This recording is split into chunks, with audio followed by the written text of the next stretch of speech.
And that paper can't be worth even excrement because that garbage is not even good as fertilizer. Hey everybody, thank you so much for checking the channel out today. My name is Agabus and this is your financial education channel. Today we're chatting a bit about Argentine's political election coming up tomorrow.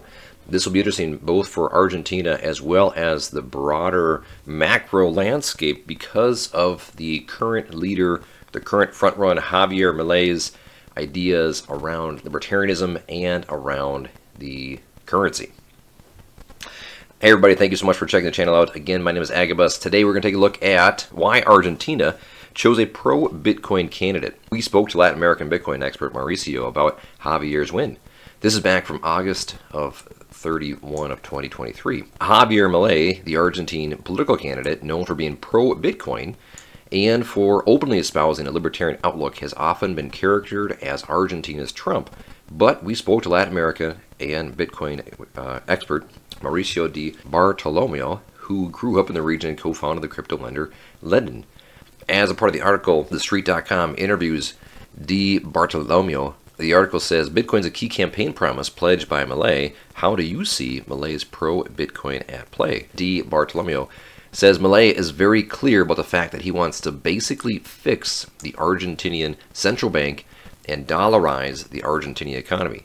The playbook for that is Ecuador, which dollarized its economy back in January of 2000, and inflation went from 96.1% at the time to literally 10% within a matter of months. However, Ecuador's process of dollarization cannot be applied in the exact same way in Argentina, even if the playbook is the same. It's a phased approach to essentially getting rid of the peso and ultimately the Argentinian central bank. He describes the ability to print money out of thin air as the source of corruption in the government. And by eliminating that, it will force politicians to behave in a more fiscally responsible way. Amen. Moving over to marketplace.org. The article here talks a bit about the inflation rate that Argentinian voters are experiencing. Argentina votes for its new government on Sunday, tomorrow, in the middle of an economic crisis with inflation at almost 140% a year.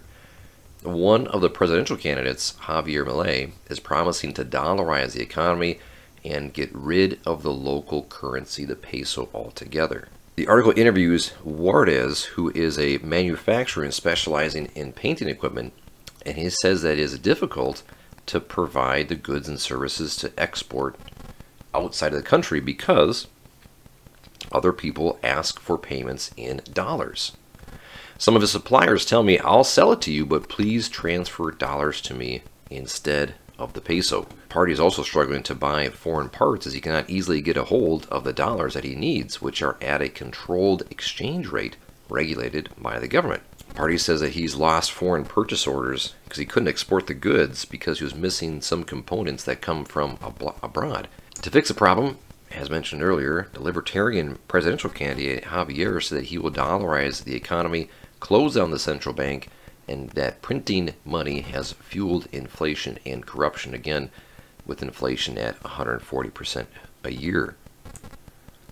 Milei has very fiery wording, and he says, no one wants that repugnant paper that is the peso because it's the currency issued by Argentine politicians.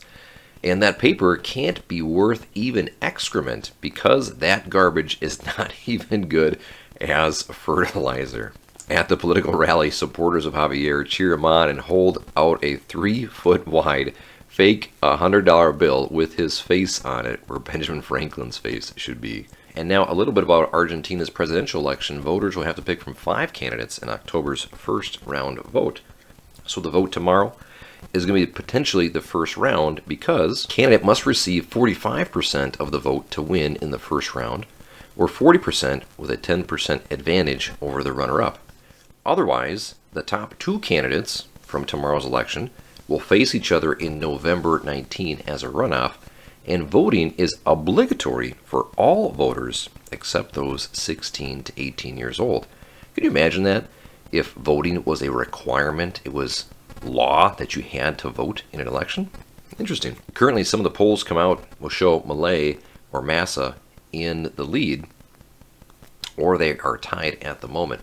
So this will be a very close vote. It doesn't look like Milei is going to have the votes to win tomorrow, so this should be a runoff here in a couple of weeks. But if he does get the 45% or 40% vote he might need, it might be a pretty big upset, because it sounds like he doesn't have a lot of political governmental experience compared to some of the other candidates he's running against. It'll be a close race. It looks very interesting if you're interested in macroeconomics and, of course, in hard assets such as Bitcoin.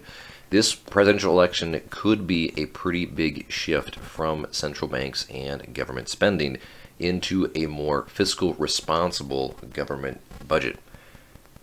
We will take a look and give you updates here next week. Thank you so much, as always, for checking the channel out today. If you like what you saw, please hit the like button below.